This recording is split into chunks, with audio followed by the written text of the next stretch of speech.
திருக்குறள் அவா அறுத்தல் அதிகாரம்.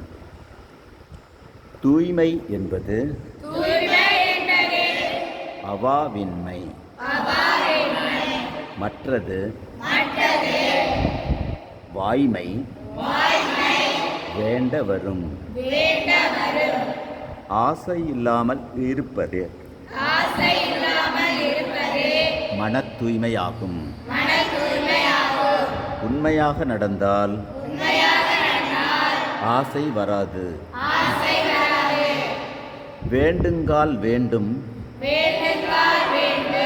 பிறவாமை, மற்றது வேண்டாமை வேண்ட வரும். ஆசைகளை நீக்கினால் மீண்டும் பிறக்காமல் இருக்கலாம்.